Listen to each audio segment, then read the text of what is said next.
keadaan jiwa kita, hati kita, perasaan-perasaan kita sudah lebih dulu bahkan pernah dirasakan oleh Nabi Muhammad SAW.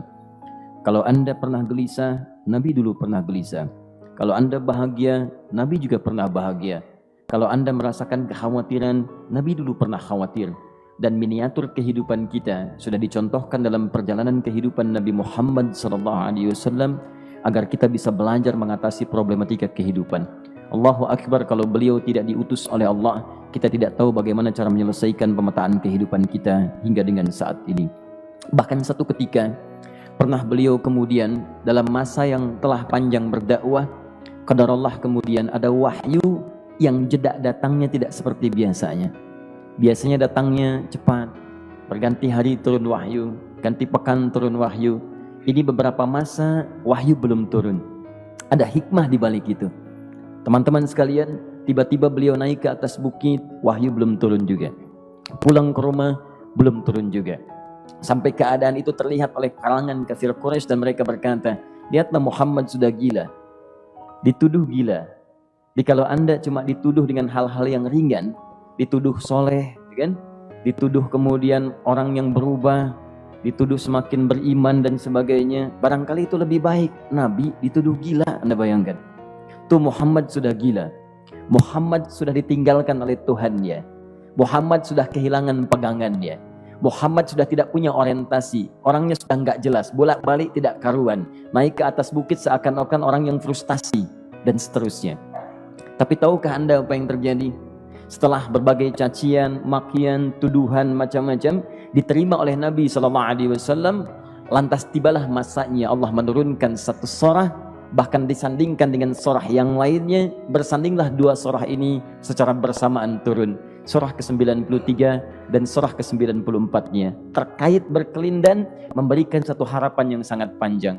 Kata Allah, wadduha wal-laili idza saja ma wadda'aka rabbuka wa ma qala walal akhiratu khairul laka minal ula walasawfa yu'tika rabbuka fatarda alam yajidka yatiman fa'awa wa wajadaka dhallan fahada wa wajadaka 'ailan fa'aghna fa ammal yatima fala taqhar wa ammas sa'ila fala tanhar wa amma bi ni'mati rabbika fahaddits.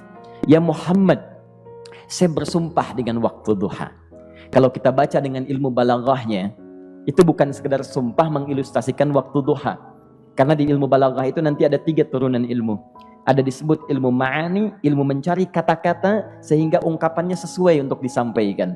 Mana kata-kata yang tepat untuk disampaikan dalam konteks yang ingin dibicarakan. Itu ma'ani namanya. Kemudian setelahnya ada ilmu bayan, bagaimana mengemas kosakata yang bagus ini sehingga bisa disampaikan dengan jelas, orang tidak bingung menerimanya, paham maksudnya.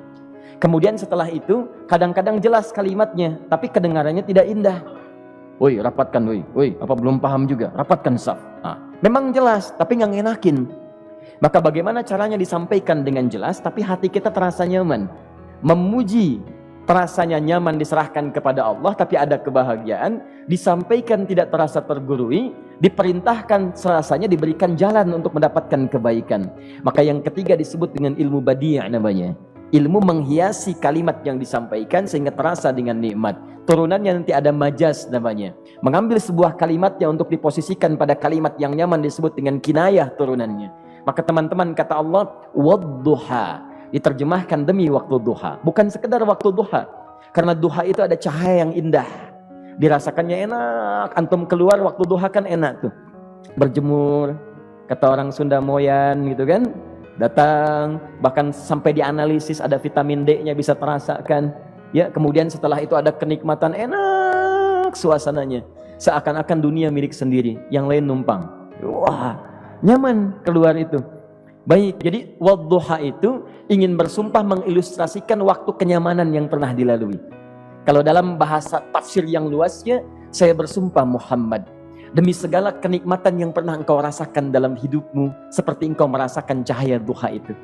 Engkau pernah senang, saya bersumpah dengan kesenanganmu. Engkau pernah tenang, saya bersumpah dengan ketenanganmu. Engkau pernah nyaman, saya bersumpah dengan kenyamanan yang pernah engkau rasakan. Wal-laili idza saja. Dan aku pun bersumpah demi gelapnya malam. Demikian terjemahannya. Bukan sekedar gelapnya malam. Saja itu sesuatu yang pekat. Ya, ini belakang kelihatan agak gelap nih. Untuk memberikan proyek. Kesini aja Pak, saya cuma ngasih contoh. Ini contoh. Saya bukan mengeluh, bukan. Ingin memberi contoh. Ya, contoh pada ilustrasi yang mau saya sampaikan. Nggak apa-apa, biarkan saja. Saya mau contoh kasih kata saja. Ya, ini belakang agak gelap untuk memproyeksikan cahaya ke sini. Tapi yang mau saya sampaikan, kalau gelapnya begitu pekat, semua cahaya ini nggak ada. Cahaya nggak ada nih, sama sekali tidak kelihatan. Saya mau tanya pada Anda, beraktivitasnya mudah atau sulit? Mudah nggak menemukan sendal Anda di luar? Belum tentu. Menemukan jalan keluar pun belum tentu mudah. Anda mesti meraba-raba jalan. Anda mesti kemudian melihat sesuatu dengan pandangan mata hati Anda. Raba, dan sebagainya. Sampai menemukan jalan, itu pun belum tentu benar. Itulah yang disebut dengan gelapnya malam saja pekat. Kadang-kadang ada orang yang menghadapi satu kesulitan yang pekat, suasananya siang, cuman karena masalahnya begitu pekat seakan-akan membuat diri dia gelap. Jalan susah, limbung gitu. Kenapa gelap ya? Padahal terang. Karena masalah menggelimuti dirinya seakan-akan dia diselimuti masalah yang gelap. Bimbang dia, makan gak enak, minum gak nyaman, dan seterusnya. Ya, biasanya makan ayam tenang, ini dikasih yang lebih enak juga rasanya pahit, gak enak zamannya. Maka kalau kita ilustrasikan dalam suasana tadi Muhammad, saya bersumpah, engkau pernah hidup nyaman, ataupun engkau mengalami masalah yang sangat pekat dalam kehidupan. Engkau alami sesuatu yang dahsyat, sampai engkau bingung, bimbang, pekat, mereka menuduhmu dengan macam-macam. Ma wadda'aka rabbuka wa ma qala. Saya pastikan kepadamu, dalam keadaan nyamanmu seperti dulu, ataupun engkau bimbang seperti sekarang, Tuhanmu tidak akan pernah meninggalkanmu ataupun menuduhmu gila. Orang-orang yang dekat dengan Allah Subhanahu wa ta'ala, maka Allah akan menjaganya, baik dalam keadaan yang tenang dan nyaman, ataupun dalam kesulitan yang luar biasa. Walal akhiratu khairul laka minal ula. Nanti saya akan tunjukkan kepadamu, jika kamu telah tabah dan sabar menerima cacian mereka, menerima tuduhan mereka, nggak apa-apa, ini kan muqaddimah. Masa kamu masih panjang. Kamu masih panjang dalam berdakwah, kehidupan kamu masih panjang membawa tugas dan misi.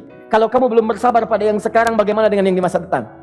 Tapi saya pastikan kepadamu, jangankan yang seperti ini, masalah pekat yang paling hebat pun kamu akan hadapi, yang membuat kamu sedemikian sulit lebih daripada ini, yakinkan pada jiwamu, aku tidak akan pernah meninggalkanmu.